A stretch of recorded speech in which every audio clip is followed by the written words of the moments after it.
విక్రాంకిత విశ్వదివ్య నగరీ సింహాసనాధ్యాసినీం అంకే లాలిత రామకృష్ణ చరితాం బౌద్ధ జనైర్మండితాం ఆచార్య ప్రవరశ్చ నానక్ దయానందాదిభిర్నందితాం వందే భారతమాతరం వందే భారతమాతరం వందే భారతమాతరం సర్వరాం వాత్సల్య పూర్ణాంధరాం భారత్ మాతా కీ జై भारत माता की भारत माता की भारत माता की मेरा भारत मेरा भारत मेरा भारत माँ तुझे माँ तुझे माँ तुझे माँ तुझे सलाम। ఈ రోజు గణతంత్ర దినోత్సవ శుభ సందర్భంలో యావత్ భారతదేశం భారత్ మాతాకి జై అంటూ నినాదాలతో అట్టుడికిపోతున్నటువంటి సందర్భం. ఈ సందర్భంలో ఇంత పవిత్రమైనటువంటి పరిపూర్ణమైన స్వాతంత్రాన్ని సంపాదించుకున్నటువంటి ఈరోజు నన్ను రిజోనెన్స్ ఇన్స్టిట్యూట్స్కి ఆహ్వానించడం ఇది నేను ఒక అదృష్టంగా భావిస్తున్నాను. పూర్ణ గారికి మిగతా ఈ యాజమాన్య బృందానికి నేను క్షమాపణలు కోరుకుంటున్నాను, క్షంతవీరాలని మీ అందరికీ కూడా విన్నవించుకుంటున్నా. ఎందుకంటే కరెక్ట్గా నేను సమయానికి రాలేకపోవడానికి కారణం కొంత అనారోగ్య కారణం వల్ల 5 రోజుల పాటు అయోధ్యలో ఉండి నిన్న రాత్రి రావడం, అక్కడ బాగా చలిగా ఉండడం చేత ఆరోగ్యం కొంచెం ఇబ్బంది పెట్టింది. అందుకని సమయానికి రాలేక నేను ఇక్కడ నిలబడి నా మనవరాళ్ళందరినీ ఎండలో నిలబెట్టినందుకు ముందుగా నేను నా ప్రియమైన చిరంజీవులందరికీ కూడా క్షమించమని కోరుతూ ఆత్మీయపూర్వకంగా మీ అందరినీ ఒక్కసారి శుభ సందర్భంగా నా మనసును మీ వైపు వరకు చాస్తూ ఆలింగనం చేసుకుంటున్నాను. చిరంజీవులారా, మీరిచ్చినటువంటి ఘన స్వాగతానికి పూర్ణచంద్రరావు గారితో పాటు మీ అందరికీ కూడా నా శుభాకాంక్షల్ని తెలియజేసుకుంటూ, చిరంజీవులారా, స్వాతంత్రం వచ్చింది అని మనం సంబరాలు చేసుకుంటున్నాం. 75 సంవత్సరాలు స్వాతంత్రం, పరిపూర్ణ స్వాతంత్రం వచ్చి మనకి ఈ రోజుకి 75 వసంతాలు పూర్తయ్యాయని సంతోషపడుతున్నాం. మీరు కూడా 75 మీటర్ల జాతీయ జెండాని చక్కగా తయారు చేసి గుదిగుచ్చి చక్కగా ప్రదర్శన చేస్తూ ఆ జాతీయ జెండా నీడలో మీరందరూ కూడా చక్కగా రావడం నాకు ఎంతో ముచ్చట కొలిపింది. అంతేకాదు నాకు ఒక అనుభూతి కూడా కలిగింది. 75 మీటర్లను ఏ విధంగా అయితే మీరు గుదిగుచ్చి తీసుకుని వచ్చారో, సంవత్సరానికి ఒకరు చొప్పున, మీటర్కి ఒకరు చొప్పున 75 మంది ఈ ఇన్స్టిట్యూట్స్ నుంచి గొప్ప వీర నారీమణులు కూడా తయారవుతారనే ఒక భావన కూడా నాకు కలిగింది. చిరంజీవులారా, అలాగే లక్షలాది మందిని, దాదాపు ఇప్పుడే చెప్పారు నాకు పూర్ణ గారు, 23 సంవత్సరాలుగా మన రాష్ట్ర వ్యాప్తంగా, దేశవ్యాప్తంగా మన ఇన్స్టిట్యూషన్స్ పనిచేస్తున్నాయని, ఇక్కడ నుంచి ఎంతోమంది విద్యార్థులు గొప్ప గొప్ప ఉన్నత పదవుల్లోకి వెళ్ళడమే కాకుండా ఎన్నో ఉన్నత స్థానాలు ఉన్నారని కూడా తెలిసి మరీ ముచ్చటపడ్డాను, చాలా గర్వపడ్డాను. రెజోనెన్స్ అంటే ఇందాక మీరు ఏదైతే కదం తొక్కుతూ భారతమాతకి జై అంటూ కదం తొక్కుతూ నడిచారో, అందరూ ఒకేసారి కనుక కదం తొక్కితే వచ్చేటువంటి శబ్దమే రిజోనెన్స్ అంటారు. అంతేనా? అందరూ ఒక్కసారి కనుక మీ శక్తిని, అందరూ ఒక్కసారి మీ శక్తిని, మీ యుక్తిని, మీరు కనుక మీ తెలివితేటల్ని ఒక్కసారి కనుక కదం తొక్కితే భారతదేశం ఏ స్థాయిలో ఉంటుంది, ఏ స్థాయిలో ఉంటుంది?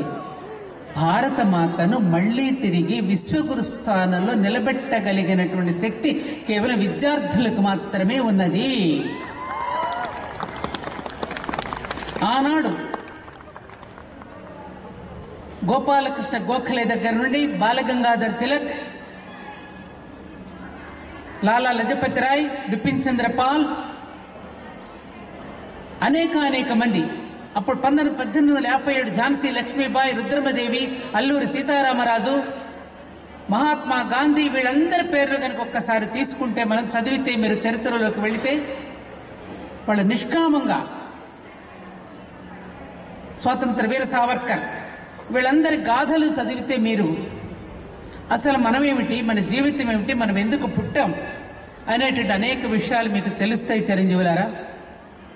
ఆ చరిత్రలో ఉన్న హీరోలు నిజమైనటువంటి హీరోస్. ఈ రోజున సినిమాలలో నటించే వాళ్ళంతా వాళ్ళ డబ్బులు తీసుకుని నటించి వెళ్ళిపోతారు. వాళ్ళు కానీ నిజంగా జీవితంలో జీవించిన వాళ్ళని హీరోస్ అంటామా, నటించిన వాళ్ళని హీరోస్ అంటామా చిరంజీవులారా? చెప్పండి మీరు, ముక్తకంఠంతో చెప్పండి అందరూ. కాబట్టి మీరు ఎవరి పేరుతో అభిమాన సంఘాలు పెట్టుకోవాలి చిరంజీవులారా? మీ పుస్తకాలలో ఉండవలసినటువంటి హీరోలు వీళ్ళు కాదు, మహేష్ బాబులు. అది వాళ్ళ యొక్క కళాకారులుగా గౌరవించండి, గొప్ప విషయమే. కానీ నిజంగా జీవించినటువంటి హీరోస్ ఎవరైతే ఉన్నారో వారిని ఆరాధించటం మీరు కనుక ప్రారంభం చేస్తే, వాళ్ళని కనుక మీరు ప్రేరణగా తీసుకుంటే, మీరు గొప్ప గొప్ప వాళ్ళుగా తయారై మీ ఇన్స్టిట్యూషన్కే కాకుండా మీ తల్లిదండ్రులకి, మాలాంటి దేశ ప్రేమికులకి అందరికీ కూడా గర్వకారణం అవుతారని, ఆ విధంగా మా అందరికీ కూడా గర్వకారణం అయ్యేలాగా మీరందరూ కూడా తీర్చిదిద్దబడుతున్నారని, మరింతగా తీర్చిదిద్దబడాలని నేను మళ్ళొక్కసారి మీ అందరినీ కూడా ఆశీర్వదిస్తున్నాను చిరంజీవులారా. ఒక విషయం, ఒక ప్రశ్న వేస్తాను మీకు. మన ఇంట్లో అన్నింటికన్నా కూడా పవిత్రమైన గది ఒకటి ఉంటుంది. ఏ గది అది అమ్మా? పూజ గది. కరెక్టేనా మీరు చెప్పింది? ఎస్. అలాగే ఈ ప్రపంచం అనే పెద్ద భవనానికి పూజ గది మన భారతదేశం. ఈ భారతదేశం భోగభూమి కాదు, ఇది యోగ భూమి, పుణ్యభూమి, ధర్మభూమి, కర్మభూమి, మోక్షభూమి, తపోభూమి, జ్ఞానభూమి, వేదభూమి. ఇన్ని రకాలుగా బిరుదులు పొందినది అఖిలాండ కోటి బ్రహ్మాండంలో ఏదైనా ఉన్నది అంటే, ఈ భూమండలంలో ఏదైనా ఉన్నది అంటే అది ఒక్క భారతదేశం మాత్రమే.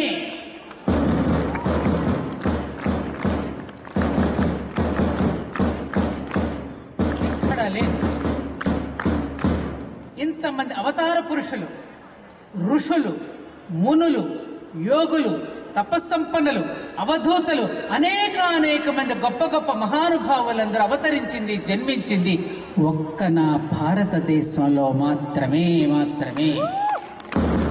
అందుకని ఈ దేశాన్ని ప్రేమించండి, ఈ దేశీయుడు నన్ను గర్వించండి చిరంజీవులారా. ఈ విద్య వికాసం కోసం, ఉద్యోగాల కోసం కాదు. మానవుడిగా జన్మించటమే ఇట్ సెల్ఫ్ ఎన్ ఎంప్లాయ్మెంట్. పక్షులు ఆహారం ఎలా సంపాదించుకుంటున్నాయి, పశువులు తమ ఆహారాన్ని ఎలా సంపాదించుకుంటున్నాయి ఆలోచించండి. ఈ ప్రకృతి అన్ని వనరులు ఇచ్చింది మానవుడికి కావలసినవి. తమ ఆహారాన్ని తాను సంపాదించుకోగలిగే మేధాశక్తిని భగవంతుడు మనకు ప్రసాదించాడు. అందుకని చిరంజీవులారా, ఈ ఒక భూమి అయినటువంటి భారత భూమిలో మీరు చిన్నప్పటి నుండే భగవంతుడిని గురించి పరిచయం పెంచుకుంటే మీ జీవితాలు ధన్యమవుతాయి. లాహిరి మహాశయుడు ఒక మాట చెప్పారు, ఈ ప్రపంచంలో ఎవ్వరూ నీ వారు కాదు, నువ్వు ఎవరి వాడివి కాదని గుర్తించుకో. నీవు సంపాదించిన సంపద, నీ పశు సంపద, నీ బ్యాంక్ బ్యాలెన్స్ ఏవి నీతో రావని కూడా ఇప్పటి నుండే గ్రహించుకో. అందుకే చిన్నప్పటి నుంచి భగవంతుడితో పరిచయం పెంచుకో. ఇది మన మహానుభావులు మనకు చెప్పిన విషయం. కాబట్టి చిరంజీవులారా, చిన్నప్పుడు మన పెద్దవాళ్ళందరూ కూడా మనకి చిన్నప్పటి నుంచే భగవంతుడిని ఎలా పరిచయం చేశారు. ఇప్పుడంటే మీరందరం మనం మర్చిపోతున్నాం, కానీ చిన్నప్పుడు మన అమ్మలు రే కాగితం కింద పడితే సరస్వతీర కళ్ళకద్దుకోరా అని కోప్పడేవారు. రూపాయి నోటి కింద పడితే రే లక్ష్మీదేవరాల తొక్కకూడదురా కళ్ళకద్దుకో అని కోప్పడేవారు. భూమిని కనుక కాగా తన్ని నడుస్తూ ఉంటారు, భూదేవి బాధపడుతుందిరా నెమ్మదిగా నడువు అని ప్రతి అణువులోనూ భగవంతుడిని దర్శింపచేస్తూ మనకి చిన్న అంశాల ద్వారా మనకి భగవంతుడితో అనుసంధానాన్ని ఏర్పాటు చేశారు మన పూర్వీకులు చిరంజీవులారా. అందుకని చిరంజీవులారా, మీకు ఒక్క విషయం చెప్తున్నాను నాన్న, నేను ఈ సమాజం, ఈ ప్రపంచం మీకు ఎన్నో అలవాట్లు చేస్తుంది, చెడు అలవాట్లు చేస్తుంది. కానీ ఆ చెడు అలవాట్ల వల్ల ఆ చెడు అలవాట్ల వల్ల మనం చేసే తప్పులకు మాత్రం అది బాధ్యత వహించదు. ఇప్పుడు పబ్బులు క్లబ్బులు అనేకం పెడుతున్నారు. ఎక్కడ చూసినా రాత్రిపూట అర్ధరాత్రి వరకు నేను చూస్తున్నాను. పబ్బుల్లో క్లబ్బుల్లో ఆడ మగ తేడా లేకుండా సిగరెట్లు తాగుతూ, చేతుల్లో సీసాలు పెట్టుకుంటూ, తాగుతూ, తందనాలు ఆడుతూ, తూలుతూ, రకరకాలుగా వేషాలన్నీ నేను చూస్తూనే ఉన్నాను మన హైదరాబాద్ సిటీలో. రేపు ఇవన్నింటికి వచ్చేటువంటి ప్రతి పర్యవసానాలని ఆ పెట్టిన వాళ్ళు కానీ, పర్మిషన్ ఇచ్చిన వాళ్ళు కానీ, అమ్మిన వాళ్ళు కానీ మీకోసం బాధ్యత తీసుకుంటారా అని నేను మిమ్మల్ని ప్రశ్నిస్తున్నాను. చెప్పండి సమాధానం. లేదు, తీసుకోరు. అందుకని మీ జీవితం మీ చేతుల్లో ఉన్నది. Your destiny is in your hands.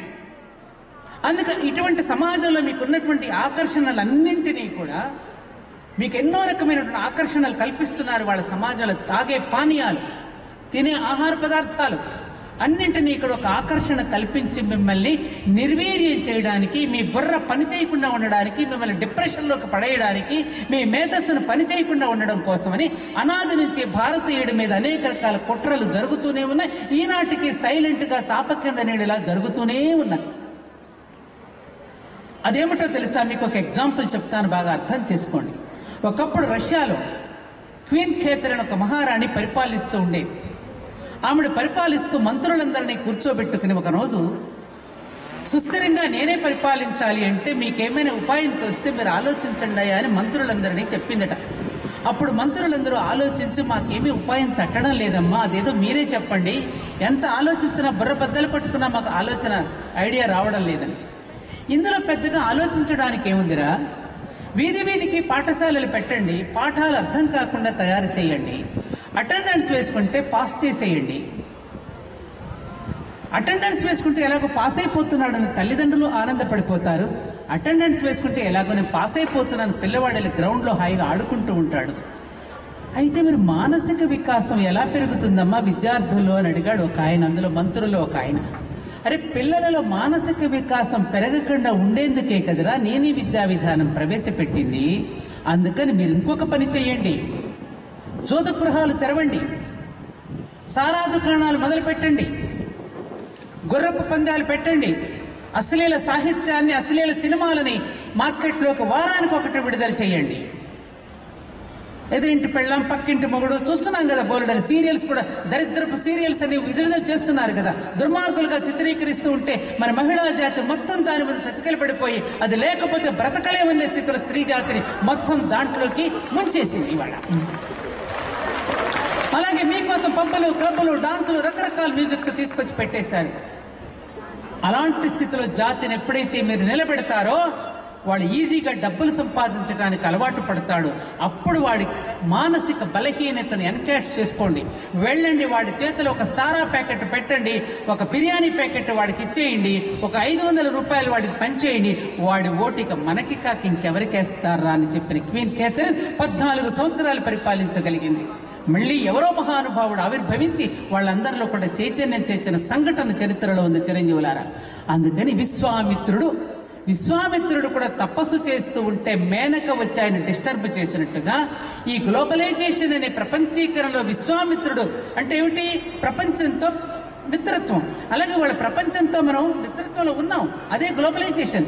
ఈ నేపథ్యంలో మీరు తపస్సు చేస్తూ ఉంటే, మీరు చదువుకుంటూ ఉంటే, మీరు నేర్చుకుంటూ ఉంటే మిమ్మల్ని కూడా మేనకని కనుక ఎలా అయితే పంపించారో ఈ ఆకర్షణలన్నీ కూడా మీకు మేనకను పంపినట్టుగానే ఈ విద్యార్థులు ఉన్నటువంటి వయసులో, వాళ్ళని ఇంద్రియాలు ఆరడపెట్టే వయసులో, ఇంద్రియాలు వాళ్ళ నిగ్రహించుకోలేనటువంటి వయసులో వాళ్ళ ముందుకు తీసుకువచ్చి మిమ్మల్ని, మీ బ్రెయిన్ని నిర్వీర్యం చేయటానికి రకరకాలుగా మీ ముందుకు వస్తున్నాయి. తస్మాత్ జాగ్రత్త, తస్మాత్ జాగ్రత్త, తస్మాత్ జాగ్రత్త అని ఒక నాన్నమ్మలా, ఒక అమ్మమ్మలా మీకు వీపు నిమురుతూ ఎందుకు ప్రేమగా చెప్తున్నాను అంటే మీరు నా పిల్లలు కాబట్టి. ఈ దేశాన్ని అమితంగా ప్రేమించే ఒక సాధారణ మహిళగా మీ అందరి ముందు ఎందుకు నిలబడి చెప్తున్నాను అంటే ఈ దేశం చెడిపోతే, ఈ జాతి చెడిపోతే ప్రపంచం మొత్తం చెడిపోతుంది. అందుకే పాల్ బ్రంటన్ భారతదేశాన్ని చూడడానికి వస్తూ ఉన్నప్పుడు అక్కడ ఒక మహానుభావుడు ఏం చెప్పాడో తెలుసా? మీరు భారతదేశాన్ని దర్శించుకోవాలి అని అనుకుంటే మీకు కలకత్తాలోనో, హైదరాబాద్లోనో, ఢిల్లీలోనో, బాంబేలోనో మరొక్కడెక్కడో కనపడదు. భారతదేశాన్ని దర్శించాలనుకుంటే మీరు యోగుల కుటీరాలకు వెళితే భారతదేశం ఏంటో మీకు అర్థమవుతుందని చెప్పాడు. అలాంటి పాల్ బ్రంటన్ లాంటి వాళ్ళు భారతదేశం గొప్పతనాన్ని ఎంతో అద్భుతమైన గ్రంథాలుగా రచించి మనకు అందించారు. చిరంజీవులారా, ఈ విషయాలన్నీ మీకు ఎందుకు చెప్తున్నానంటే మీరు ఇప్పటి నుంచే సాహిత్యం పట్ల, లిటరేచర్ పట్ల అభిరుచిని పెంచుకోండి. మీరు ఈ పాఠ్యాంశాలను ఏవైతే ఇవాళ ప్రపంచం కోసం, ఉద్యోగాల కోసం నలుగురితో నారాయణలాగా ఎలా అయితే మీరు చదువుకుంటున్నారో, ఈ చదువుతో పాటు ఆ చదువు కూడా మీకు అవసరం. ఎప్పుడైతే సాహిత్యంతో మీకు పరిచయం ఉంటుందో, వీరుల గాథలతో మీకు ఎప్పుడైతే మీకు సహవాసం చేస్తారో, ఎప్పుడైతే మీరు మన చరిత్రలను చదువుకుంటూ ఉంటారో, మన రామాయణ మహాభారతాలను ఘట్టాలను ఎప్పుడైతే మీరు తెలుసుకుంటూ ఉంటారో, అప్పుడు మీ జీవితానికి ఒక లూబ్రికేషన్, ఒక అద్భుతమైన ఒక ఆనందం, అనేక రకాలైనటువంటి భావాలతో కూడా మీ జీవితం రసమయంగా తయారవుతుంది చిరంజీవులారా. అందుకని ఈ పరిపూర్ణంగా స్వాతంత్రం తెచ్చుకున్నటువంటి రోజుల్లో, ఆనాడు భారతదేశానికి స్వాతంత్రం వచ్చిన తర్వాత, ఎంతోమంది త్యాగ ఫలితంగా వచ్చిన తర్వాత, operation success but baby died అన్నట్టుగా జాతి మొత్తం చతికిల పడిపోయింది.